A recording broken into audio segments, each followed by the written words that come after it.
Hey, what's up? This is Sully from Godsmack. Strap on those boots, baby, because you are now in the trenches of the war room with the one and only Mistress Carrie right here on the Mistress Carrie podcast. What's up? This is Joe Rogan, and you're listening to Mistress Carrie. Her hair so lovely, pretty eyes. Hey, this is Brent from Shinedown, and you're listening to Mistress Carrie. Hey, Carrie, go put your bra on, girl. Hey, this is Steven Tyler, and you be listening to the baddest bitch in Boston, Mistress Carrie. What's up? This is Aaron from Stain, and you're listening to Mistress Carrie. Hi, everybody. This is Dave Grohl from the Foo Fighters, and you're listening to the one, the only Mistress Carrie. Hey, this is David from the band Disturbed, and you're listening to the baddest bitch in Boston, Mistress Carrie. Hi, Bruce Dickinson here from Iron Maiden. Yes, indeed, Miss Whiplash herself, Mistress Carrie, is here to unchain your brain. Hi, this is Flea from the Red Hot Chili Peppers. You're listening to Mistress Carrie. This is Dennis Leary. You are listening to my favorite, Mistress Carrie. Hey, this is Corey from Stone Sour, and you're listening to, you have the privilege of listening to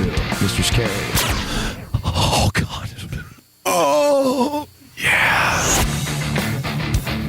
Hey, it's Mistress Carrie, reporting for duty from MCHQ for episode 323 of the Mistress Carrie podcast.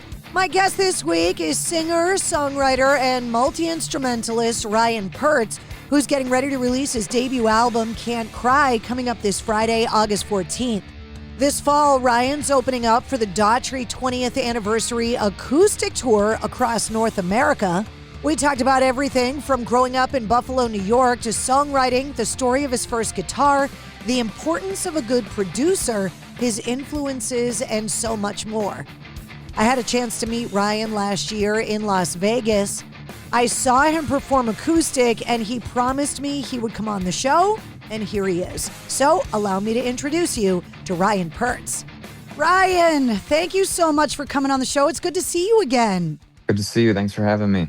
I met you at one of those crazy rock radio conventions in Vegas, which has been described to me by other artists as like drinking out of a fire hose. It's a little nuts. Is it? I thought it was fine. I don't know. Why is it like drinking out of a fire hose? Just because if you're an artist, there's like 50 people like me peppering you with questions every time you turn around. Oh, okay. That feels like every show for me. So I don't know. Well, in Vegas, I said to you, I would love to have you on my show. You said that you would come on. You are a man of your word. So thank you very much. Of course. Took us a while, but we did it. That's all good. You're a Northeast guy. You're from Buffalo, New York. So I think you'll understand my temperament a little bit better than other people that are like from Southern California. Like Northeast people are kind of cut from the same cloth. Yeah, I agree. Do you still live there in Buffalo? Yeah, I'm there right now. Is it a family thing? Is it you just can't imagine winter being warm? For me, it's so home for me that I can't imagine living anywhere else. Yeah, I mean, I like my family. That's pretty much it. The winters are long, but it's not that bad. In Boston, we watched some of the footage in the wintertime of the lake effect snow, and we're like, oh my God. Yeah, it's pretty nuts. Like the one year, it was like 6 feet on Christmas. It was crazy. Yeah. I also have a theory, and it's not really my theory. It's a pretty understood hypothesis that your environment affects your music, right? So like when I went to Seattle the first time, I understood grunge a lot better. You go to Southern California and you kind of understand Sublime and Incubus and Red Hot Chili Peppers and bands like that. There is a certain amount of like angst that comes along with being from the Northeast and putting up with those long winters. And there's a lot of rock fans because of it. I could see that. Yeah. And Canada too. It's super rock. I'm basically in Canada, like 30 minutes away. So yeah, it is super, a lot of rock fans out here, a lot of good music. And yeah, the winters are really long. So it's nice for some nice depressed music. When you were a kid, were you sneaking into Canada to go to shows and stuff, which is a lot more difficult now than it would have been back then? I went once for Marineland. That was it. I never went to Canada, really. I snuck out of the house once when I was like 16 to go to a concert and got grounded. I would imagine the punishment for skipping the country and getting stuck and not being able to get back in would be more than being grounded. My parents would have been pissed. You were a little cooler than me. I wasn't able to do cool stuff like that. Just Marine land for me. I wasn't really that cool, seriously. I was that 80s like metalhead in the suburbs that just, it was hairspray and spandex and just like that was the soundtrack to the bonfires in the woods. I grew up in the suburbs. That's all there was to do was go out in the woods and set stuff on fire and drink beer with your friends. Nice. That's all there was. The problem for me is that I didn't have music as an outlet, meaning that I could make it and create it. I could just appreciate listening to it. So when did you find out you had the ability? Is it a thing that you inherited from your family? Are they all musical too? No. I'm pretty much like the first musician, really. I played my first show when I was like 14 or 15 and just never stopped from there pretty much. And people seemed to really like it. So it encouraged me to keep going. Were you in a band back then or were you just performing as a solo artist? Because I want to know what your first band name was, if it was a band. No, I never had a band. This year is like my first time working with a band. It was always just acoustic. So I would assume, again, because I have zero talent, that when you're a songwriter and you're kind of locking yourself in a room in a basement and working on these songs with your acoustic, that process is different than collaborating with a band. So now that you have a band, are they working on the songs with you or are you still writing everything yourself? This is my first album where I actually worked with a producer, like a collaborative effort. My band members now didn't play on it. I didn't meet them until after the album was made. But before this album, I was recording it all just in my room, every instrument myself. And then this album, it sounds way better because it's not that. I worked with Sam Hollander on the new record, which is really cool. He's awesome. And I'll bring in songs that I wrote and we just make them even better. So, and then Tolan Shaw, he's from Nashville too. He helped produce it. He played some guitar on it. I play almost all the lead guitar, but he threw in some of his ideas too. And I'm really proud of the album. I think it turned out really cool. As somebody that's hosted my own radio show for decades without a producer, doing everything myself, I talk to a lot of artists about the role of a producer because to me, whether it's the trust fall of being in a band and collaborating on a song, or in your case, working on these song ideas and then trusting an outside person to give you positive or negative feedback on something that's incredibly emotionally close to you. Can you talk to me about what working with a producer did that made your music different than the last time, if this is the first time? Because I would assume that's a very vulnerable place to be. It is. That's a cool question.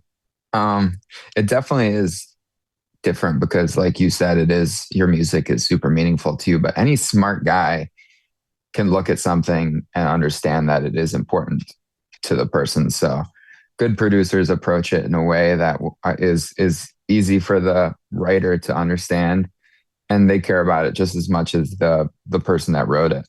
So like the Michael Jackson movie, like Quincy Jones, he was, his producer. He just made it from really good to really, really good, if you have the right producer that meshes with your stuff really well. So it's important to find somebody that you trust and understands the idea of what your music is supposed to be, because you could be with the wrong producer too, and they have a completely different idea.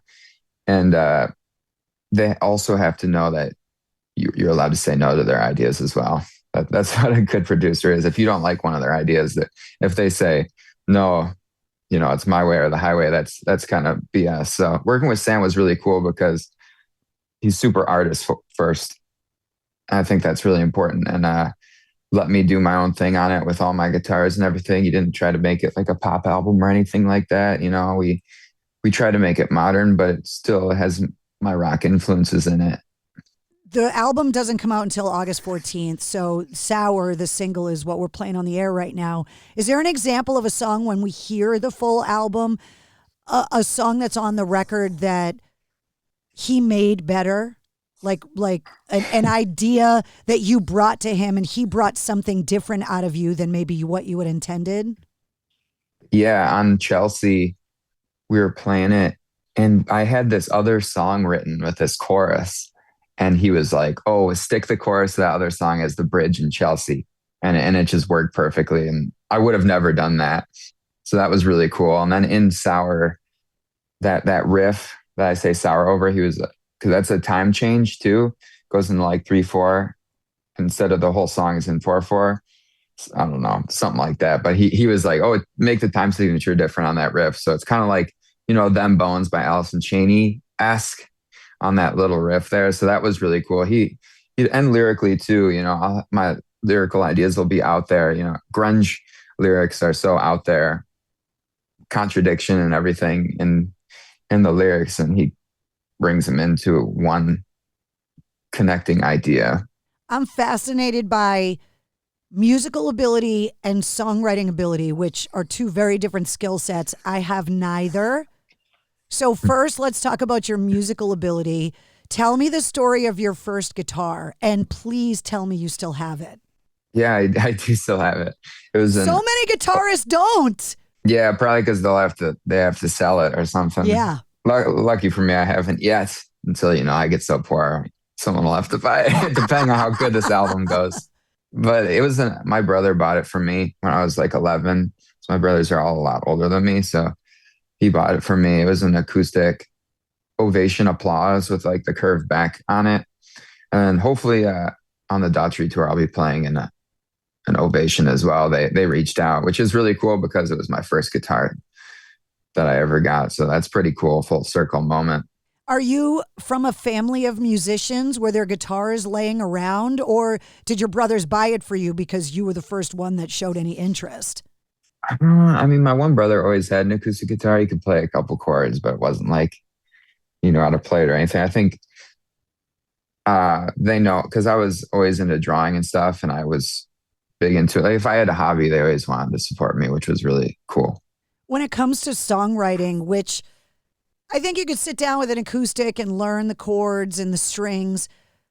The idea for me, because again, I can't do it, of sitting down and creating a song that didn't exist 5 minutes ago and finding a way to channel the voices in your head onto a page, A, must be so cathartic, and B, again, the vulnerability of that. When did you realize you could do that? I'd say when I was like 15, I wrote my first song completely, and it's actually on my Spotify. It's called Someday. I was going to ask if you ever released it. It's good enough that you put it out. Yeah, it's like my best song. I've only went downhill since then. I started on a high note, only down from here. Yeah, I think writing has always been easy for me because I have so many ideas constantly, and a lot of noise in my head. So it's cool to have a place where you can put all the ideas that you have. I've heard songwriting described by some songwriters as their belief that the songs already exist and they kind of grab into the ether and become the conduit to them. What's your thought on it? Like, where do they come from for you? Yeah, I think they come from somewhere else, honestly, because, I'll just be sitting there and come up with an idea out of nowhere, really. And also, I'll be working with Sam, and then we'll kind of randomly have the same idea at the same time, which is cool. I never thought that it was really like that, but it kind of is in a weird way. And to someone that doesn't write songs, it kind of sounds crazy, but if you do it, it's kind of true. It's almost like tuning into a radio station, maybe. Like you pick up a signal or something. I don't know. Maybe that sounds insane, but I believe it. I've had songwriters describe their process really differently. For example, Zakk Wylde told me he gets an idea and he sits down and forces the completion of that idea. So he starts writing a song, he works on it all the way through, finishes it, puts it away, and starts something else. Whereas somebody like Jerry Cantrell told me that he's constantly acting like a crazy person and like singing riff ideas into his iPhone. And they wouldn't mean anything to anyone else, but when he plays them back to himself, he can kind of understand. So is that what you do? That you're just always kind of banking these ideas? Yeah, I don't do the Zakk Wylde thing. I think that he's the only person I've ever heard that does it that way. I heard that Slash said in an interview that they used to bang out like songs like that. They would like to sit down and write the whole song too, which I never think that my best idea, if that's kind of rushing in my mind, I feel like you lose a lot of good ideas if you do it like that, like, because another idea could come to you the next time you pick up a guitar. So I never want to just rush a song, that's for sure. So I have a ton of ideas, just like you said about the Jerry Cantrell thing. I constantly have ideas and lyrics written and stuff. And, you have an idea 2 years ago and it could mean something completely different a couple years later, and you can use it in something you would have never thought that you could use it in. So always saving a bunch of ideas for that. I've heard people waking up out of a sound sleep and writing ideas down on the bedside table. And I've had a lot of artists tell me they come up with the best song ideas, and there's got to be something to like the bouncy surface or the acoustics or something while they're in the shower. Is there a place where the ideas seem to come better for you?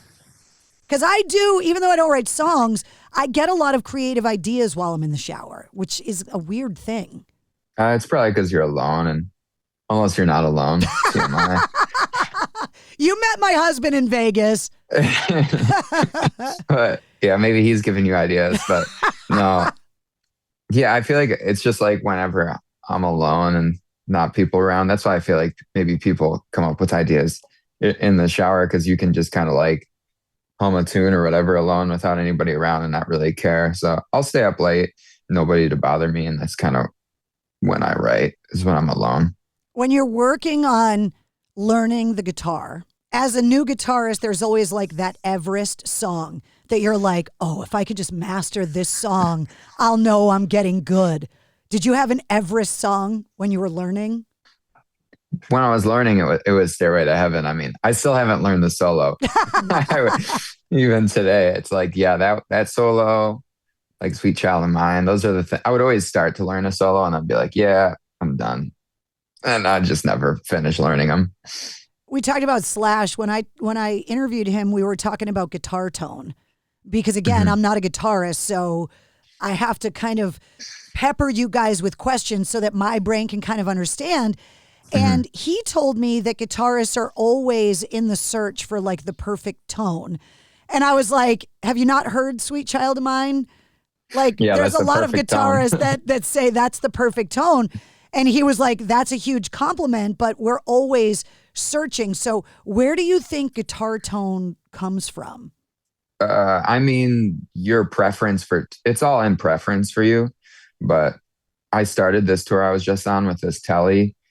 And then I switched to my Strat and realized, oh, wait, the Strat sounds way better for the solos that I have, which I knew, but the Telly's so much lighter. I thought it would be easier, but because of the tone, I'll suffer and use a heavier guitar. But I'm into the Chili Peppers, so I love Strats, and I love Jimi Hendrix too. So obviously he's on a Stratocaster, but I love a warm tone of the pickups in a Strat. But a lot of guys like the humbucker pickups. Jimmy Page used a Les Paul. It's all up for preference, really, and what style solo you're gonna do. So it's tough to say what the perfect tone is. It depends on what song it is, really. You talk about like John Frusciante or Jimi Hendrix as inspirations. Those are two guitar players that I've heard other guitar players talk about are just as influential for what they don't play than what they do. Meaning that sometimes they realize stepping back in a song is what's needed, and the minimalistic style of like not overdoing it and the subtlety of it is what makes them so great. What is it about those two guitarists in particular that inspire you? I mean, Californication is the definition of that. The less is more. It's a lot of clean tone on a Telecaster, and yeah, less is more for that for sure. It shows you that you can let the bass ride under it and you don't have to do fancy stuff for it to sound good. It's really what sounds good to your ear, not what proves that you're a good guitarist. I think that's where a solo can get away from you, I guess, when you're like, oh, I'm going to show people how good I am at this.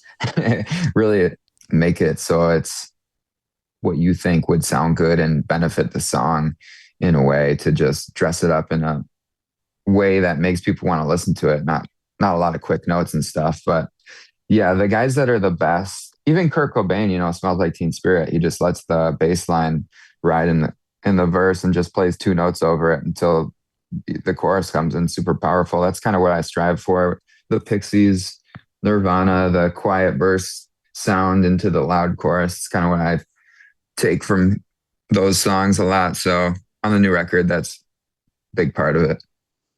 Every time I have a bassist on the show, I quote the Geddy Lee bassist quote where he says nobody ever sets out to be a bass player. They play guitar and then they join a band and somebody gets voted in to play the bass.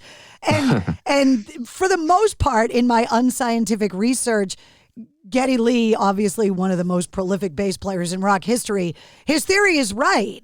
So as a guitar player, can you talk to me, as you're talking about kind of stepping back and letting the bass talk a little bit, can you talk to me about that relationship? Because you're not the bass player, but you're writing songs for the bass player.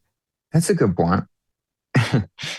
Yeah, you got to let them do work too, you know?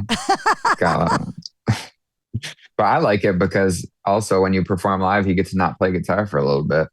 And it is cool hearing it super stripped down. There's something special about watching a live band and having it just bass and drums, and it makes the chorus so much more powerful when a big guitar distortion comes in, because it's such a big transition from verse to chorus. That's what the Pixies perfected in the 90s or before the 90s, whatever you want to say. You're getting ready to release Can't Cry, the new album, and when you work on songs in a studio and you get them done, you're obviously trying to craft the song to make it the best that it can be. Then you have to translate it to the live performance. And I've had so many artists say, man, I wrote that song and I love it, but boy, did I screw myself making it hard for me to play it live.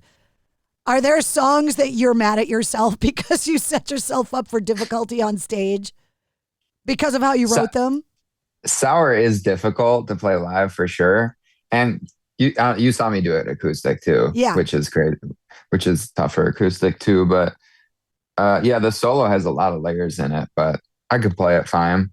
It would be cool to have a lead guitarist, but I don't want someone else playing my guitar parts. That would be like me letting somebody use my microphone. It's like, that's not right. happening. Exactly. That's not happening. Yeah. So I'll suffer. I'll struggle. I am a huge fan of falling in love with a song as it's originally written on the record, plugged in, full band production, the whole thing, and then seeing someone strip it down acoustic. Sour, like you just said, I heard for the first time acoustic, and then I got a chance to hear the single all produced. Are you writing it stripped down acoustic and adapting it to the electric, or are you doing it in reverse? Or does it depend on the song? I write everything on an acoustic, but in my mind, I was writing it for electric guitars, Sour, obviously. A lot of the songs, or all the songs, start off on an acoustic guitar, even the riffs and everything. But in your mind, you're visualizing what it's going to sound like. Really, you should all great demos are just bare bones acoustic guitar, and then you write the song, and then you put in all your ideas. However you hear it in your mind is what you should obviously try to do it. What you think fits the song. Don't be like, oh, I want it to sound like Nirvana here, or oh, I want it to sound like Van Halen here, or whatever. It's just what you think suits the song, and then try your best at it. I always ask songwriters this question, and this is a craft question. It's not like a favorite song question. But the craft of songwriting, is there a song from any artist, any genre, that you look at the actual construction of the song and go, that song is perfectly crafted. I wish I wrote that song. Yeah, there's a lot. Damn. I mean, I love Chris Cornell. This might be a cop-out answer, but Like a Stone, it's just the perfect song. And Black Hole Sun, I feel like those are two songs that are just perfect. Well, that's the thing. Like you say, like there might be a cop-out, but there's a reason why those songs are so huge. It's because they're really good. Mm-hmm. Yeah, and then, Can't Stop by the Chili Peppers too. That's pretty perfect. I wish I thought of that riff. I always look at the music that's already been released, right? So if you talk about heavy metal, you go back to, say, Sabbath and then forward. If you're talking about rock and roll, I mean, you could go all the way back to Johnny B. Good and then some. I look at all the music I've listened to in my life and go, how are there any riffs left? How are there any ideas left? Because I'm not a songwriter and I'm not an artist, like you're finding them, so obviously they exist. I think of that too.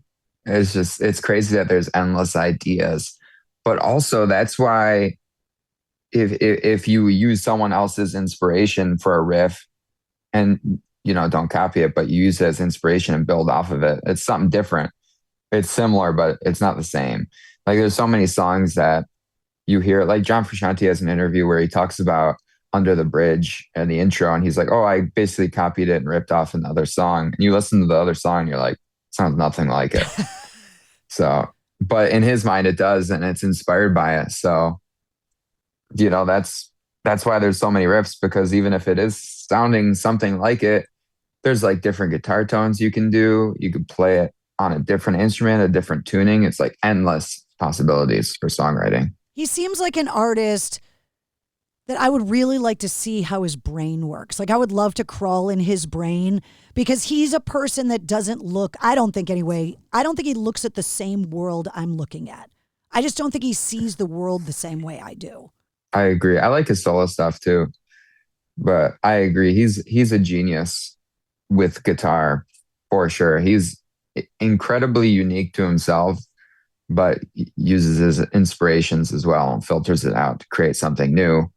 That's why, like, the Chili Peppers are so special. When he joins the band, they're good with other guitarists too, but when he joins the band, it's something 1 in a million, because he just catches lightning in a bottle like so many times. I know that you're influenced by Jimi Hendrix as well, and there's been theories that he had synesthesia, talking about like looking at the world in a way that nobody else is, and that he saw colors when he played notes, and he was able to construct songs that way.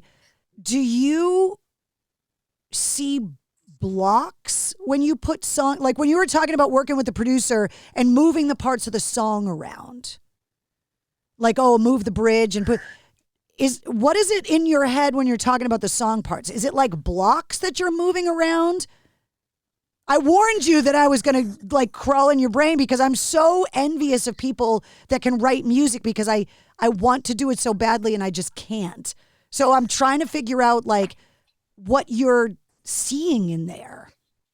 Yeah, I'm like the opposite of a block person. Like my drummer Tristan, he's super like, oh, this happens on the 16th beat of this measure or whatever. Like that's block. I'm like, especially during songwriting, I never think of that ever. It's kind of like just a flow of consciousness, I guess, like a stream, like a waterfall almost. So that's why it's cool to have a producer around, because they could take it and make it into something like you're talking about. If you have a mind that's seeing things in a flowing manner, and then there's someone that's more legit who is, on this note or whatever, that's a good pairing then, because you guys can complement each other. I would think a drummer has to be like a block person. For sure, yeah. And therefore they're usually good at math and language, they say. It's the same part of the brain. Are you a math guy and a language person, or no? Neither. See, there you go. I think there might actually be something to this like scientific, like the block person, the numbers math person, and then like what you're talking about with like the flow and the vibe of things. I asked Wolfgang Van Halen if he thought it was genetic or learned, and he said that he's like, well, there may be a genetic component of it, but he's like, I'm a subscriber of the 10,000 hour theory. Like, I play and write all the time, and I feel like if you do something as a passion all the time, you will inherently get good at it. I don't know. I feel like it is genetic, but it's up to you to unlock it. Like, you have all the tools, but it's your job to put the tools to work. We're talking about like writing songs electric and stripping them down acoustic. The guys from Daughtry are going on this 20-year anniversary tour. I've seen them play acoustic before, and they're fantastic at it. you're going out on the road with them. Are you playing exclusively acoustic on their acoustic tour, or are you plugging in and they're unplugging? I'm also unplugged. Oh, okay, cool. Yeah, strictly unplugged tour. Tickets went on sale last Friday. You're going to have 2 shows in New England. You're going to be at the Cabot Theater in Beverly, Mass, October 13th, and at the Mohegan Sun in Connecticut on October 15th. And then the album will be out before that because Can't Cry comes out August 14th. So by the time people see you on the road with Daughtry, the record will be out. Mm-hmm. I appreciate you hanging out with me today and letting me climb inside your brain. Thanks for having me. It was great. When I saw you in Vegas, I was sitting with my husband, and like one of the biggest arguments we get into in our marriage is he's a country music fan and I am not, and I'm a rock person and he's really not. And when we were both watching you play, I looked over and he was really enjoying it because I'm constantly looking for artists that we can listen to together. And I was like, oh, you like this? And he was like, yeah, this is really good. So nice. You built a bridge in my marriage, so I am forever grateful. Nice. I saved your marriage. One more question before I go, because you're going to be out on the road. You spend a lot of time out on the road as a newer artist, just getting people to know who you are. And when you're touring, you're stopping in the middle of the night at the truck stop. What's the craziest thing you have ever purchased in a truck stop in the middle of the night? I don't know. I'm a super. Is there? I eat like garbage all day. Like I'll get cotton candy. I'll get whatever. Are you the guy buying the hot dogs on the rollers at the gas station at 3 a.m? No, I don't want food poisoning. Okay, but all right. I don't think you get food poisoning from candy though. No, so I'm like a big candy guy. You're the candy guy. Okay. I did get a blue milkshake one day, and it gave me food poisoning in the middle of the night. There's too. nothing good that's blue to eat. And that's what I learned. I don't even like the blue ices. I'm a cherry icy person when I go to the movies because I can't trust blue food. Oh, okay. I love blue ices. That's like my thing. Is it? You're a blue icy guy? I'm the red icy person. Well, it just looks like I have lipstick on it if I get the red, so I stick to the blue. Thank you so much. I really appreciate it. It was nice to meet you in Vegas, and I will definitely see you on the Daughtry tour. Awesome. Looking forward to it. Thanks for having me. There he is. That's Ryan Perdz. His debut album, Can't Cry, comes out this Friday, August 14th. You can see Ryan on tour with Daughtry on the 20 Years Unplugged Anniversary Tour with a couple of stops in New England. That includes October 13th at the Cabot Theater in Beverly, Massachusetts, and on October 15th at the Mohegan Sun Arena in Connecticut. I put the link in the show notes so you can get your tickets. You'll also find the link to this episode's corresponding playlist. I make a playlist for every full-length episode of the Mistress Carrie podcast that features some of my guest music and all the artists and songs that we referenced in the interview. You'll also find all of Ryan's links and all the Mistress Carrie links. If you liked what you heard, don't forget to like, follow, comment, share, and subscribe to the Mistress Carrie podcast. New full-length episodes come out every Wednesday. Plus, every weekday, you get the Sit Rep. The Situation Report breaks down all of your rock news, music headlines, and entertainment updates in about 5 minutes.